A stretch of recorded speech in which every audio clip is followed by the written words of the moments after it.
Chronologie des événements mondiaux. 20 juillet. La Tunisie rompt les relations diplomatiques avec la France. 21 juillet. Deuxième vol réussi d'une capsule spatiale commandée par le capitaine Grissom. 26 juillet 1961. Le disciple lit quelques passages de l'agenda du 15 juillet, où Mère dit que Sri Aurobindo était parti avant de dire ce qu'il faisait, et que c'était un chemin dans la forêt vierge. On a les yeux bandés, on ne sait rien, on marche. Ça continue d'être vrai. Quand est-ce qu'on verra le bout? Dans 100 ans? Mère reste songeuse, un instant. C'est venu comme cela, en passant. 20 ans. Je te le donne pour ce que ça vaut. « 28 juillet 1961. Il y a une chose importante. Sri Aurobindo dit que tout est involué ici-bas. Le mental, le vital, le supramental. Et ce qui est involué, évolue. Mais alors, si tout est involué, y compris le supramental, quelle est la nécessité d'une descente? Les choses ne peuvent-elles pas évoluer d'elles-mêmes? Ah, il a expliqué cela quelque part. Mais je ne me souviens pas avoir vu quelque chose qui m'ait satisfait. Ce n'est pas dans les essais sur la Gita.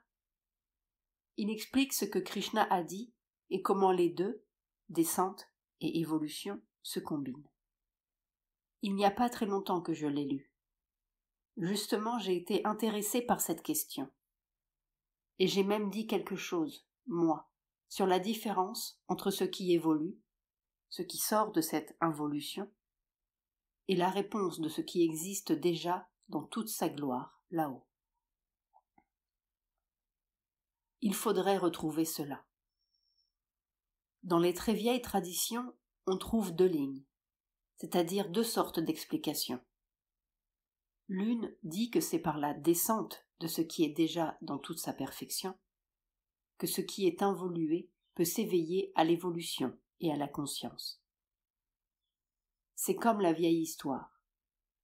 Quand ce que Sri Aurobindo appelle la mère universelle ou la Shakti ou Satchitananda s'est aperçu de ce qui était arrivé dans la matière, c'est-à-dire ce qui a créé la matière, et de cette involution qui a amené l'inconscience, une inconscience totale. Selon la vieille tradition, à ce moment-là, directement du Seigneur, l'amour divin est descendu dans la matière pour commencer à éveiller ce qui était involué, là. D'autres traditions, au lieu de l'amour, disent la conscience divine.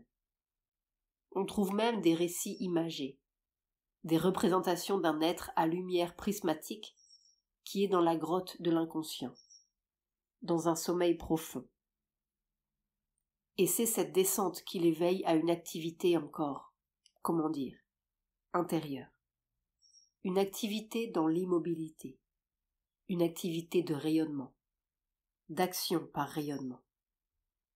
Et alors, de son corps, sortent d'innombrables rayons qui se répandent dans l'inconscient et qui, petit à petit, éveillent dans chaque chose, dans chaque atome, pour ainsi dire, l'aspiration à la conscience et le commencement de l'évolution. J'ai eu l'expérience d'avoir été envoyé, pour ainsi dire, et c'était sous une forme combinée d'amour et de conscience. L'amour divin dans sa pureté suprême, la conscience divine dans sa pureté suprême, émanée directement, sans passer par tous les états intermédiaires, directement dans les profondeurs les plus profondes de l'inconscient. Et là, c'était l'impression d'être, ou d'avoir trouvé un être symbolique dans un sommeil profond et, on pourrait dire, tellement voilé qu'il était invisible. Et au contact, alors, c'était comme si le voile était déchiré. Et sans qu'il se réveille, d'abord, c'était une sorte de radiation qui se répandait. Je vois encore ma vision. Nous publions en addendum à cette conversation la transcription de la vision de Mère, telle qu'elle l'a notée elle-même dans la revue cosmique de Théon en 1906.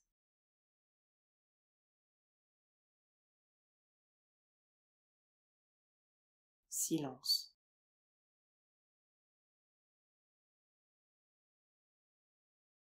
Il y a toujours une manière, que l'on pourrait presque appeler populaire, de présenter ces choses. C'est comme toute l'histoire de la création. L'histoire de comment les choses sont arrivées. On peut raconter cela comme le déroulement d'une histoire. C'est ce que Théon avait fait dans ce qu'il appelait la tradition. Un livre qu'il appelait la tradition. Il racontait toute l'histoire. Mon Dieu, comme on la raconte dans la Bible aussi. C'est-à-dire avec des symboles et des formes qui recouvrent la connaissance psychologique. Il y a une façon psychologique de dire les choses, et il y a une façon métaphysique. La métaphysique, pour moi, c'est presque incompréhensible. Ce n'est pas intéressant. C'est intéressant seulement pour les esprits qui sont faits comme cela. Une façon presque enfantine et tout à fait imagée de dire les choses me paraît plus évocatrice que toutes les théories métaphysiques. Mais c'est une opinion personnelle. Cela n'a pas de valeur. Le côté psychologique est plus dynamique pour la transformation. C'est généralement celui que Sri Aurobindo a adopté. Il ne nous raconte pas d'histoire. S'il y avait des histoires, c'était moi qui lui racontais. Pour moi, les images, n'est-ce pas, c'est très évocateur. Mais si on combine les deux côtés, à vrai dire, pour être philosophique, il faudrait combiner les trois. Mais ça, le côté métaphysique, j'ai toujours eu l'impression que cela donnait aux gens l'idée qu'ils savaient. Mais que c'est seulement une idée, qu'ils ne savaient rien du tout. Parce que c'est ineffectif. Ça ne réalise pas. Au point de vue du push, de l'élan vers la transformation, évidemment le côté psychologique est le plus puissant. Mais l'autre, le côté symbolique, est plus joli. Sri Aurobindo a fait tout un tableau de la manifestation dans le livre The Hour of God. Il y a d'abord ceci qui vient, puis ça, puis ça, puis ça, etc. Toute une série. Je dois dire qu'ils ont imprimé cela très sérieusement dans le livre. Mais il l'a fait, je l'ai vu faire, comme un amusement. Quelqu'un lui avait parlé justement des différentes religions, des différentes méthodes philosophiques, et puis de la théosophie, Madame Blavatsky, tous ces gens. Il y avait aussi l'histoire de Théon. Chacun a fait son tableau. Alors Sri Aurobindo a dit « Moi aussi, je peux faire un tableau, et mon tableau sera beaucoup plus complet. » Et quand cela a été fini, il a ri, et il a dit « Mais ce n'est qu'un tableau, c'est pour s'amuser. » On l'a mis très sérieusement dans le livre comme s'il l'avait déclaré comme une chose très sérieuse. Oh, c'est très compliqué. Non, la difficulté c'est que les gens vont dire « Mais pourquoi la nécessité d'une descente si tout est involué et évolue? Pourquoi une descente? Pourquoi l'intervention d'un plan supérieur? » Non, pardon, mais il fallait défaire ce qui a fait cette involution. La cause de l'involution, il fallait qu'elle soit défaite. Dans l'histoire de Théon, c'était comme cela. D'abord la mère universelle. Il ne l'appelait pas la mère universelle, c'est Sri Aurobindo qui l'appelle la mère universelle. La mère universelle chargée de la création. Elle fait 4 émanations pour la création. Les 4 émanations sont la conscience ou lumière, la vie, l'amour ou béatitude, et Mère cherche en vain à se souvenir. Je crois que j'ai de l'anémie cérébrale aujourd'hui. L'Inde ne parle que de trois: Sat, Chit, Ananda. Sat, c'est l'existence, qui se traduit par la vie. Chit, c'est la conscience, qui se traduit par le pouvoir. Ananda, c'est la félicité, qui est synonyme de l'amour. Mais selon Théon, il y en avait 4. Je savais cela par cœur. Et alors, ces émanations, Théon le racontait d'une façon compréhensible pour quelqu'un qui n'est pas philosophe et qui a un esprit enfantin. Ces émanations, conscientes de leur pouvoir, se sont séparées de leur origine. C'est-à-dire qu'au lieu d'être entièrement soumises à la volonté suprême et de n'exprimer que « Ah, la vérité, c'est le 4e », au lieu de ne faire que la volonté suprême, naturellement c'est comme si elles avaient le sens de leur pouvoir personnel. C'étaient des sortes de personnalités. Des personnalités universelles qui chacune représentait un mode d'être. Et au lieu de rester branchées, elles se sont séparées. Elles ont fait à leur idée, pour le dire d'une façon tout à fait compréhensible. Et alors, naturellement, la lumière est devenue obscurité. La vie est devenue mort. La félicité est devenue souffrance. Et la vérité est devenue mensonge. Ce sont les 4 grands asuras. L'asura de l'inconscience, l'asura du mensonge, l'asura de la souffrance et l'asura de la mort. Une fois que tout cela est arrivé, la conscience divine s'est tournée vers le suprême et lui a dit, riant avec humour: « Eh bien, voilà ce qui est arrivé. Comment faire ?» Alors, du divin est sortie une émanation de l'amour. Dans la première émanation, ce n'était pas l'amour, c'était l'ananda. C'était la félicité, la joie d'être qui est devenue souffrance. Et du suprême est sorti l'amour. Et l'amour est descendu dans ce domaine de l'inconscience qui était le résultat de la création du premier émané, qui était conscience. Conscience et lumière qui sont devenues inconscience et obscurité. L'amour est descendu dedans, directement du suprême. C'est-à-dire qu'il a fait une nouvelle émanation, cela sans passer par les mondes intermédiaires. Parce que, suivant l'histoire, d'abord la Mère universelle a créé tous les dieux qui, eux, quand ils sont descendus, sont restés en contact avec le suprême et ont créé tous les mondes intermédiaires pour contrebalancer cette chute. C'est la vieille histoire de la chute, cette chute dans l'inconscient. Mais ce n'était pas suffisant. Alors, en même temps que la création des dieux, il y a eu cette descente directe de l'amour, sans passer par tous ces mondes intermédiaires, directement dans la matière. Voilà l'histoire. C'est l'histoire de la première descente. Toi, tu veux parler de la descente annoncée par Sri Aurobindo, la descente du supramental? Pas seulement. Par exemple, Sri Aurobindo dit que quand la vie est sortie, il y a eu une pression d'en bas, de l'évolution, pour faire sortir la vie de la matière, et en même temps, une descente de la vie, de son vrai plan à elle. Puis quand le mental est sorti de la vie, même chose d'en haut aussi. Pourquoi chaque fois cette intervention d'en haut?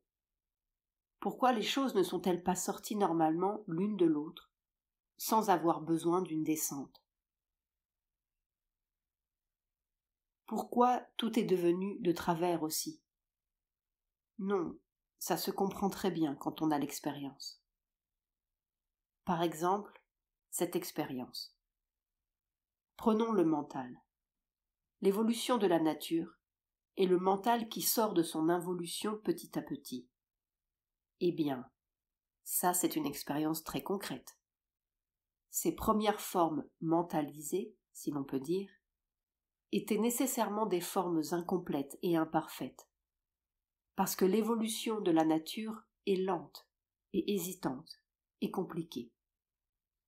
Et là, il y a eu dans ces formes une aspiration, forcément, à une sorte de perfection et d'état mental vraiment parfait.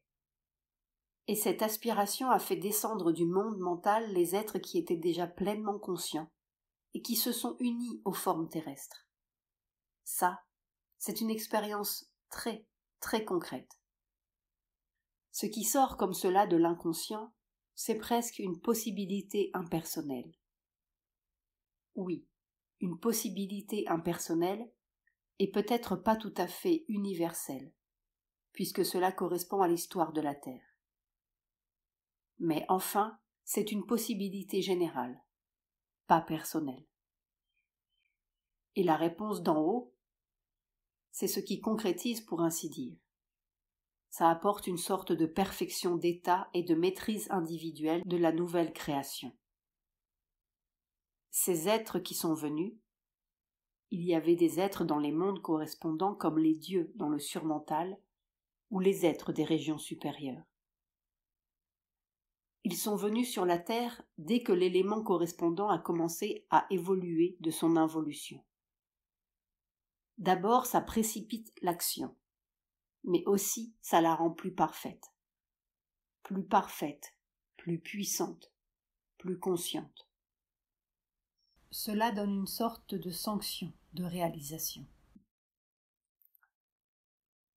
C'est ce que Sri Aurobindo écrit dans Savitri.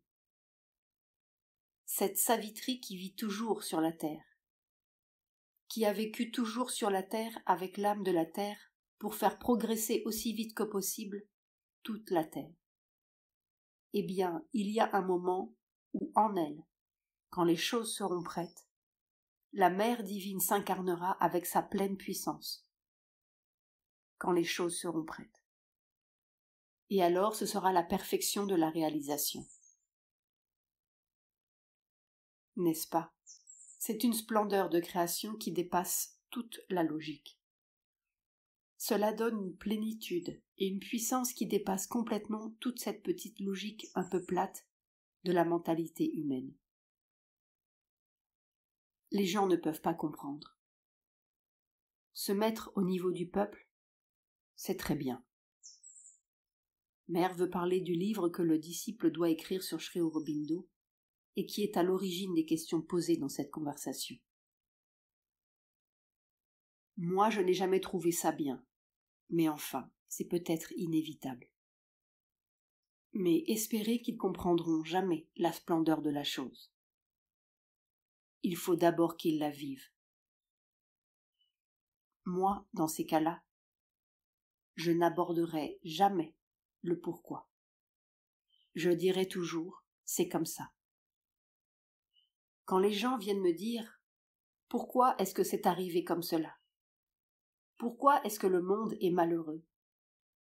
Pourquoi commence-t-il par être obscur avant d'être lumineux ? Pourquoi est-ce qu'il y a eu cet accident ? Si l'on peut appeler cela accident. Pourquoi le Seigneur a permis ? On peut dire c'est à cause de ceci, c'est à cause de cela. Il y a 50 000 réponses que l'on peut donner, mais qui ne valent rien du tout. C'est comme ça parce que c'est comme ça. Ce n'était pas tellement une question de pourquoi que de processus. Le processus, ça, je te donne un processus historique, par expérience. Il faut les deux choses. Oui, la Terre est un monde représentatif et symbolique, une sorte de cristallisation et de concentration de l'œuvre d'évolution afin de lui donner une réalité plus concrète. Il faut le prendre comme cela. L'histoire de la Terre est une histoire symbolique. Et c'est sur la Terre que se fait cette descente. Ce n'est pas l'histoire de la création universelle, c'est l'histoire de la création terrestre. C'est dans l'être individuel terrestre que se fait la descente. C'est dans l'atmosphère individuelle terrestre. Prends l'exemple de Savitri, parce que Savitri est très explicite pour cela. La mère universelle est universellement là, et universellement à l'œuvre dans l'univers. Mais nous prenons la Terre comme une concrétisation de tout le travail à faire pour que l'évolution arrive à sa perfection, à son but. Eh bien, là, d'abord il y a une sorte d'émanation représentative de la mère universelle qui reste sur la Terre tout le temps pour l'aider à se préparer. Et quand la préparation est complète, à ce moment-là, la mère universelle elle-même descendra sur la terre pour finir son travail. Et elle le fait avec Satyavan. Satyavan, c'est l'âme de la terre. Alors elle vit en union étroite avec l'âme de la terre. Et ensemble, ils font le travail. Elle a choisi l'âme de la terre pour son travail. Elle a dit « C'est là que je ferai mon travail ». Le reste, mère désigne les régions de conscience supérieure. Ça se fait comme ça. Il n'y a qu'à être, et les choses sont. Là, il faut travailler. Sur la terre, il faut travailler. Naturellement, ça a des répercussions et des effets universels, c'est bien entendu. Mais c'est ici que ça se fait. C'est ici qu'est le lieu de travail. Alors, au lieu de vivre béatifiquement dans son état universel, et au-delà, sur-universel, l'état d'éternité hors du temps, au lieu de cela, elle a dit « Non, je fais mon travail là. Je veux aller là, je choisis. » Et c'est là que le Suprême lui dit « C'est ma volonté que tu as exprimée. Je veux faire le travail là. Et quand le tout sera prêt, quand la terre sera prête, quand l'humanité sera prête, sans même que personne ne le sache, mais enfin ce sera prêt, quand le grand moment sera venu, eh bien, je descendrai finir mon travail. » Voilà l'histoire. Alors si les gens vous demandent pourquoi, on leur répond. Je n'en sais rien, c'est comme ça. Pourquoi ? Mère hausse les épaules. Comment peut-on comprendre avec un petit cerveau humain pourquoi c'est comme cela ? Quand on le vit, on le sait. Ça ne se pose même pas, c'est évident. C'est comme ça parce que c'est comme ça. Ce devait être comme ça. C'est comme ça. Vous pouvez trouver toutes sortes d'explications. Jamais la conscience n'aurait été aussi complète. Jamais la joie n'aurait été aussi complète. Jamais la réalisation n'aurait été aussi complète si on n'avait pas passé par tout ça.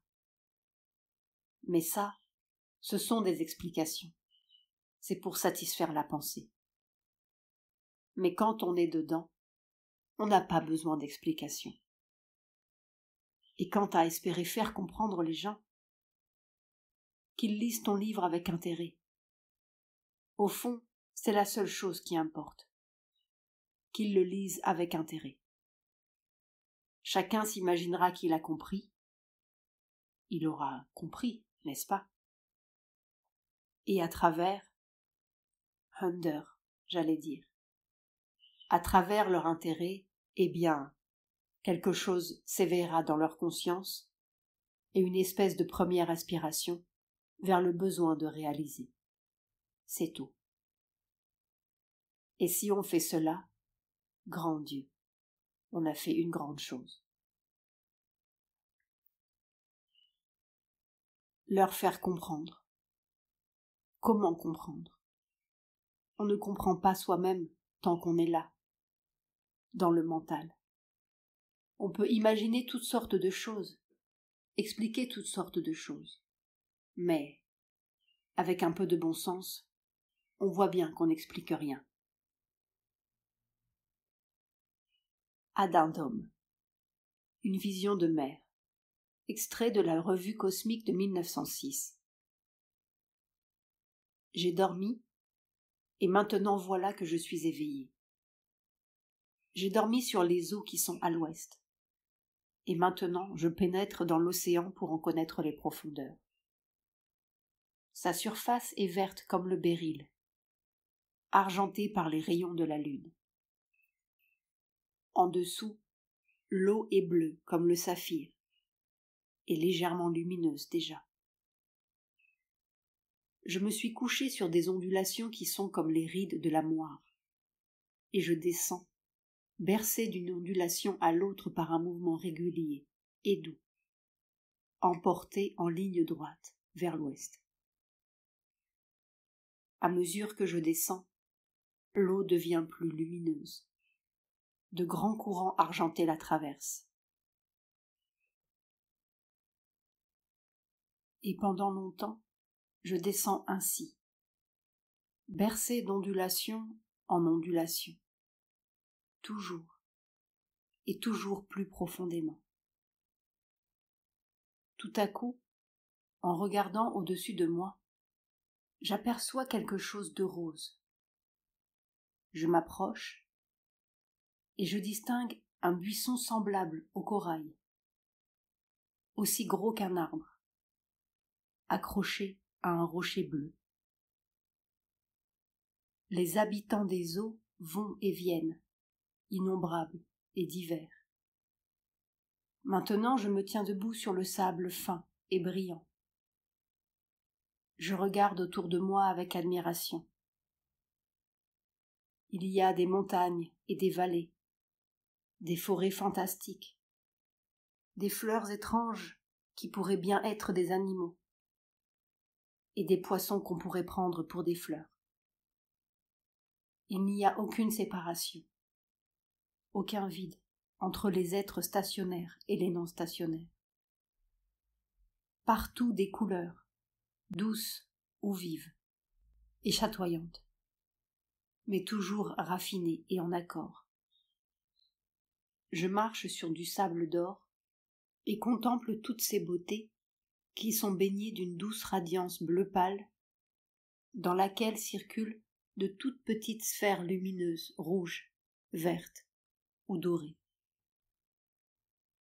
Quelles sont merveilleuses les profondeurs de la mer. Partout on y sent la présence de celui en qui résident toutes les harmonies. J'avance toujours vers l'ouest, sans fatigue ni lenteur. Les spectacles se succèdent dans leur incroyable variété. Voici sur un rocher de lapis lazuli des algues fines et délicates, telles de longues chevelures blondes ou violettes. Voici de grandes murailles roses toutes lamées d'argent. Voici des fleurs qui semblent taillées dans des diamants énormes. Voici des coupes aussi belles que si elles étaient l'œuvre du plus habile ciseleur. Elles contiennent ce qui paraît être des gouttes d'émeraude, ayant des pulsations alternées d'ombre et de lumière. Maintenant je me suis engagé sur un chemin sablé d'argent, entre deux parois de rochers, aussi bleues qu'un bleu saphir. L'eau devient de plus en plus pure et lumineuse. Brusquement, à un tournant du chemin, je me trouve devant une grotte qui semble être de cristal ouvragé, toute scintillante de radiance prismatique. Entre deux colonnes irisées se tient un être de grande taille. Sa tête, celle d'un tout jeune homme, est encadrée de courtes boucles blondes. Ses yeux sont verts comme la mer. Il est vêtu d'une tunique bleu clair, et sur ses épaules se trouvent, en guise d'ailes, de grandes nageoires blanches comme la neige. En me voyant, il se range contre une colonne pour me laisser passer. À peine ai-je franchi le seuil qu'une mélodie exquise vient frapper mes oreilles. Ici, l'eau est toute irisée. Le sol est sablé de perles nacrées. Le parvis et la voûte, d'où pendent de gracieuses stalactites, sont comme de l'opale. Des parfums délectables sont partout répandus. Des galeries, des niches, des recoins s'ouvrent de tous côtés. Mais droit devant moi, j'aperçois une grande lumière. Et c'est vers elle que je me dirige. Ce sont de larges rayons d'or, d'argent, de saphir, d'émeraude, de rubis. Ces rayons prennent tous naissance à un point trop éloigné de moi pour que je puisse distinguer ce qu'il est, et s'épanouissent dans toutes les directions. Je me sens attiré vers leur centre par une puissante attraction. Maintenant, je vois d'où émanent les rayons.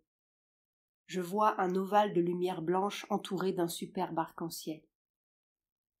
L'ovale est couché, et je sens que celui que la lumière cache à ma vue est plongé dans un repos profond.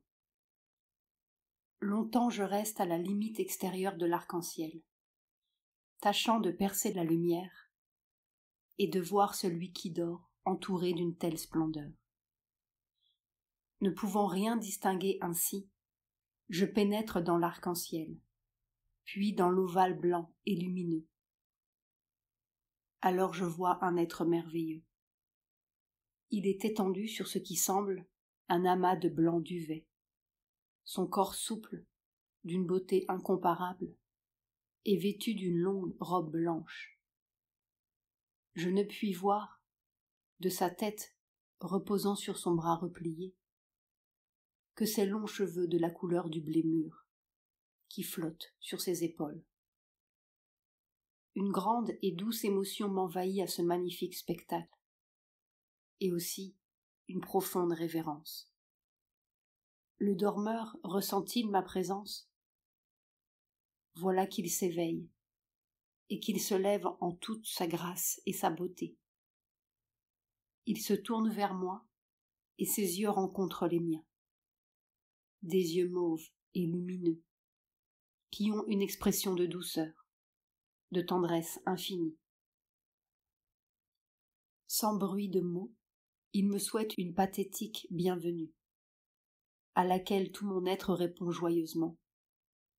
Puis, me prenant par la main, il me conduit à la couche qu'il vient de quitter. Je m'étends sur cette blancheur duveteuse, et le visage harmonieux se penche au-dessus de moi. Un doux courant de force me pénètre tout entière, allant vitaliser, revivifier chaque cellule. Alors, entouré des couleurs splendides de l'arc-en-ciel, enveloppé par les mélodies berceuses et les parfums exquis, sous le regard si puissant et si tendre, je me suis endormi dans un repos béatifique. Et pendant mon sommeil, j'appris beaucoup de choses belles et utiles. De toutes ces choses merveilleuses que je compris sans bruit de parole, j'en mentionnerai une seulement. Partout où est la beauté, partout où est la radiance, partout où est la progression vers le perfectionnement, que ce soit dans le ciel des hauteurs ou celui des profondeurs, partout, assurément, se trouve l'être dans la forme et à la similitude de l'homme. L'homme, le suprême évoluteur terrestre.